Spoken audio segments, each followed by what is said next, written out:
Hey, what's up, guys?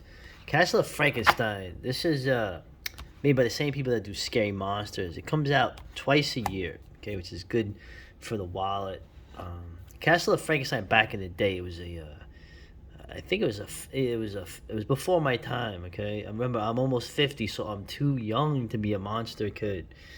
Castle of Frankenstein was more like a more mature, I guess, film analysis. I guess by older monster kids. Um, it was like less of a campy take, or for the kids, it was more of a, like I said, a little deeper going into it. And this magazine is sort of in the same vein. They don't deal so much with the nostalgia of like Monster Kid nostalgia. They kind of go more into the film, right? And they go pretty deep.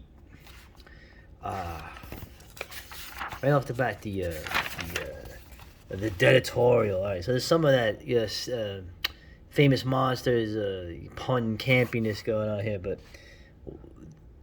you can see, I like seeing this stuff. Okay, the guy is kind of tactful about it, but let's get into it. I'll just read it verbatim, right? Why do the classics need to be kept alive? Sadly, the motion picture industry is not what it used to be, right? For instance, what films produced in the past 20 years are now considered classics, or will be by moviegoers of the future. Moviegoers of the future, will they will you even have moviegoers? Right? Very few. One proof of this is to consider how many movies released since the turn of the century have you watched more than once after a 6 month to 2 year period, especially the films praised by Hollywood and showered with various awards. Probably not that many. This is a dramatic change from the past. Yes, it is. Readers of this magazine, Scary Monsters, and a handful of others gladly watch their favorite genre films over and over again. Part of the reason for this is nostalgia, but a larger part is the fact that many modern films, particularly those released within the past 5 to 10 years, do not connect with or represent the vast majority of their potential audiences. The same goes for many current television shows and commercial advertising. Okay, pretty much getting to it. Very tactful. The, like I keep saying, the cultural capital is gone. Okay. Sorry, I just had to kill a mosquito right there. Hey, little bastards. The demographics are changing. Like I said, this is one of the main things that's going to die off in the next decade. Right? Perhaps the most insightful example of the movie industry's downturn in producing classics, as subjective as the word is, can be found using Hollywood's own ranking effort published by the American Film Institute, AFI, right? Not the band. Current list of 100 greatest American films of all time, okay?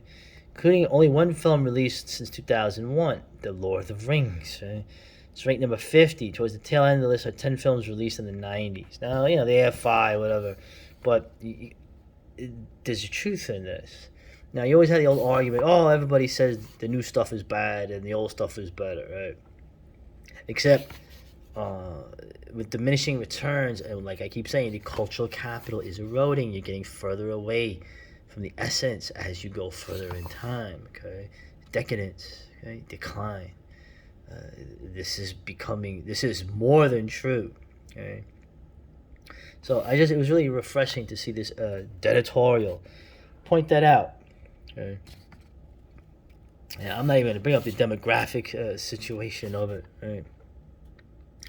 You're gonna lose all this stuff in the future, and it's just how it has to go. Anyway, just little brief things here. This guy picks up the most obscure films. I've never heard of most of these films. There's one out of this list that I've heard, and this right here, look.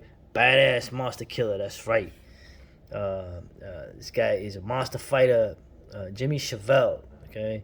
Rest of the town, which is being victimized by a Cthulhu cult. Now, I know how this looks, right? But, like, this looks funny, man. I like to check this out, man. Sorry, Arkham Reporter. This looks like fun. So, especially with the description here, right? Where he's trying to save the hookers and the strippers, but he can't save all of them, you know? Then you have, of course, the Crimson Ghost, right? The old serials, right? Of course, the Misfits made a big thing out of this imagery. But yeah, they collected the serial in '66. I believe this is from the '40s. But yeah, those serials, they used to show them on Channel 13. Right? This film, Devil Doll. This is the only film that I think was on television that I am familiar with. Very creepy, but I never heard of any of these other ones, like the giant brine shrimp. So I give this guy a lot of credit, getting real obscure, right? And this is cool. Pigs. I've heard of this film, right? This is like one of those American Nightmare films, as you say. And about Planet of the Female Invaders, a Mexican movie, crazy Mexican movie. Look at these broads. Look how hot they are. Look how cute they are. Right? Yeah. Like you don't see women like that today. I keep saying that when you get this kind of look how women are, they're gonna be drag queens now. I mean, this is what we fall into. So I like the Spanish name, the Mexican name, Planeta de las Mujeres Invasoras. Right? Great. In this case, look at this. Another old Italian horror film, right? When they were just getting started, Vampire of the Opera with this vampire, who apparently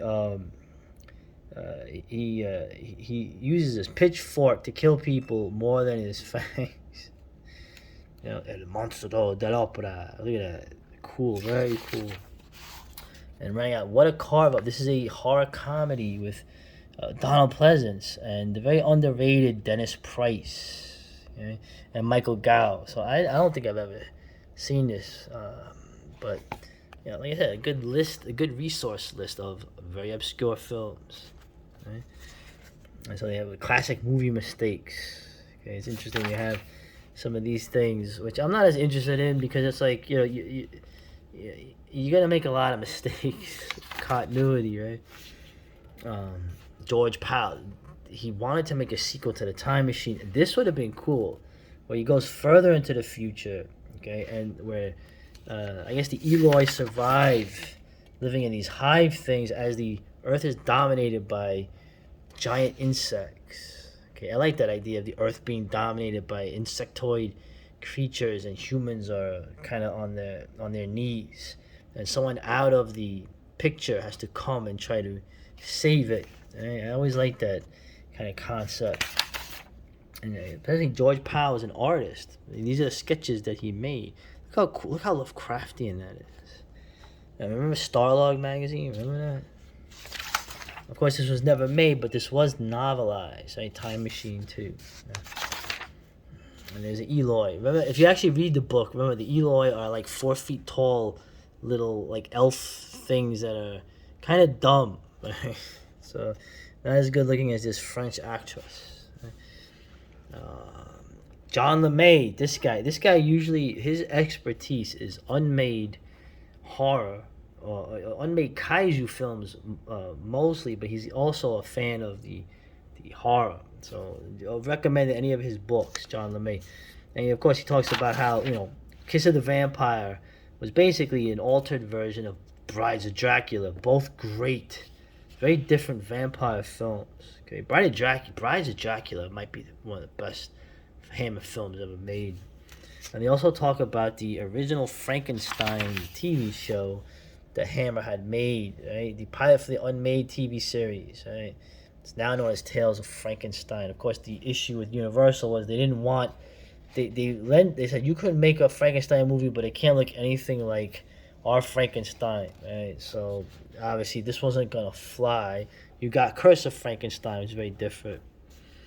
Zombies, oh man, zombies are so done to death. Look at this. Are you depressed? Do you suffer from anxiety and migraines? You may need a lobotomy. Is this for real? Lobotomy specialist Walter Freeman, MD. This is what I'm saying, man. I don't want to say stuff too much, but I think the medical establishment has shown you what it's made of. It's actually even more frightening than these films. But anyway, no point getting into that. I'm not going to cover anything from The Invisible Ray. I have not seen this film, but I am a fan of the Karloff Lugosi films. Okay, the Black Cat, of course, is the best one, but the Raven is also really cool. But I have not seen The Invisible Ray. Of course, you remember that stupid Ed Wood movie, which was a fun movie, but like I already didn't like it because there was things in it I know that were just made up, like the Bruce Lee movie Dragon, the Bruce Lee story, totally fake. Everything in it was like not true. Okay, so we have Lugosi bad mouthing Karloff in that scene with didn't like that. So, but I want to see this movie at some point. But I'm not gonna read this. Uh, wow, they really get, man. Talk about going in deep. That's what I'm saying. That's what they do. They go in deep on the film. Lugosi, very underrated actor. Everybody says he's a hack or whatever. Of course, Karloff is great, but Lugosi, very, very good actor, man. I don't care what they say. And of course, another great actor, Lon Chaney, the original. And they have movie myth busting, so they go after the myths, right? Lon Chaney was set to play Dracula but died before the movie, and apparently that wasn't the case. He'd been treated badly in their contract in Universal. At the time, he was not considered for that. Of course, he died of throat cancer, I believe. Right. And of course, the Someone is Hiding in London After Midnight. Of course, the lost film, London After Midnight, where he's got the crazy fangs. Right, is waiting for the copyright to expire before releasing it. And of course, I'm sure that's a rumor, but you never know, you know? The lost films are a whole friggin' topic here of the films that actually disintegrated. Right? First color film ever was The Wizard of Oz or Gone with the Wind. I mean, I never thought that. I knew there was color films before that. They were able to make color films earlier than like even the 30s, but obviously, what was more economical. Right? I made sure I got my copy of Gone with the Wind at the Walmart before this is deleted. I like here they go over the amazing. I saw part of this. I haven't seen the whole version of this, but look at this. They made a damn Notre Dame, like life-size Notre Dame, and the cast of thousands, literally. So look at the old cameras, very cool. And right. And look at Chaney, man. This is what I'm saying. You actor, you play all different roles, and man, this guy pushed that to the limit. Playing so many different roles. Some politically incorrect roles. I love it. The more politically incorrect, the better. Right. And it's going over here. Now, the version that always struck me of the Hunchback of Notre Dame. Right? Was always the one, I remember this, that they showed on Channel 9. The one with Anthony Quinn. Okay, do you remember the end of that? I'll never forget the end of that film. And years later, my fiance, my late fiance, she remembered seeing it too and felt the same way. Remember the end of this? Esmeralda is killed. The Hunchback is hurt, and he sees her dead in the up in the bell towers of Notre Dame. And he lays with her, remember? I don't know if anyone's ever seen this. He lays down with her.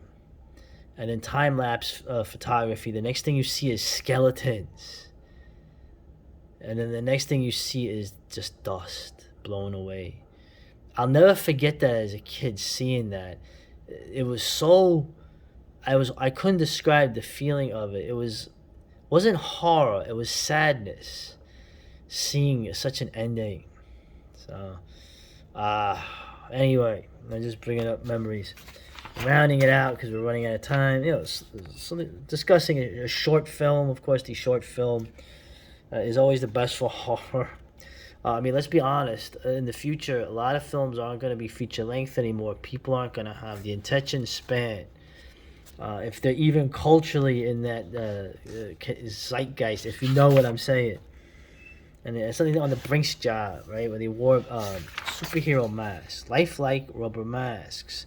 And the Brinks robbers from Boston, see all these Italians and Irishmen stealing that, wearing these masks. And, oh boy, some of these masks not safe for prime time. And, of course, I remember hearing about this guy, Joseph Specs O'Keefe, a stool pigeon. He was a stool pigeon. He friggin' ratted him out. Oh, and he got out. Look at that. So good. Everybody, remember, you're always a stoolie, and a rat is always rewarded in this world. Okay.